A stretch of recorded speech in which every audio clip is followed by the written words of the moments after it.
प्रणव त्रिपाठी जी। श्री राधे राधे। राधे राधे महाराज जी। महाराज जी, पढ़ाई, कैरियर और भविष्य की चिंता में मैं कई बार तनाव और उदासी में डूब जाता हूँ। इसी समय पर मैं कई बार कमजोर और अकेला और मतलब अपने आप को कमजोर महसूस करता हूँ। महाराज जी, सहायता कीजिए। सहायता तो भगवान की लो बच्चा।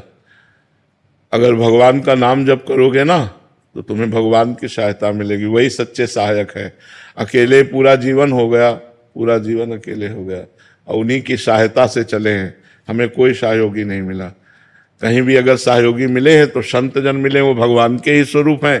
तो भगवान और संत तो एक ही बात है, बका कोई सहयोगी नहीं। नाम जप करो, ब्रह्मचर्य से रहो, पवित्र भोजन पाओ, समय से जागो, समय से सोओ, समय से अपनी दिनचर्या करो। अभी आपके अंदर उत्साह आ जाएगा। व्यायाम करते हो?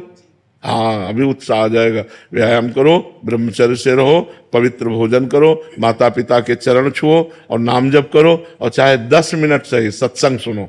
सत्संग जरूर सुनना चाहिए, उससे हमारी बुद्धि पवित्र होती है। तो हमें उत्साह मिल जाएगा, हमें बल मिल जाएगा। जहाँ हम हारते होते हैं वहाँ भगवान हमें बल प्रदान करते हैं और भले हार जाएं फिर हमें आगे बढ़ने का उत्साह मिलता है। नहीं तो बहुत से बच्चे जैसे फेल हो जाते हैं, सुसाइड की सोच लेते हैं, बहुत कमजोर हो जाते हैं। ऐसा नहीं होना चाहिए। नाम जप करो सब लोग, फिर देखो आपको कितना आत्मबल मिलता है। जैसे हमें बड़ा कष्ट शरीर में रहता है, लेकिन भगवान के बल से देखो हम दिनचर्या करते हैं। मतलब कितनी समस्याएं, लेकिन हर समस्या से लड़ने की जो पावर वृत्ति है वो भगवान से आती है। इसलिए नाम जप करो। विशेष जी। राधा वल्लभ शेरवंश महाराज जी। महाराज जी, मेरा प्रश्न है कि आपकी कृपा से भजन बहुत अच्छा चल रहा है। जैसे आपसे सुना है भजन के लिए भोजन शुद्ध होना चाहिए, बट आजकल खाद्य पदार्थ और प्राकृतिक संसाधन अशुद्ध होने लगे हैं। महाराज जी, ऐसे में साधक की दिनचर्या में इससे प्रभाव पड़ेगा? हाँ, उसमें भी हम शुद्धता निकालते हैं। उसमें भी हम शुद्धता निकालते हैं कि हम बाजार का बना नहीं पाते हैं, अपने घर का बना पाते हैं। बाजार की चीज पाने से फर्क पड़ जाता है।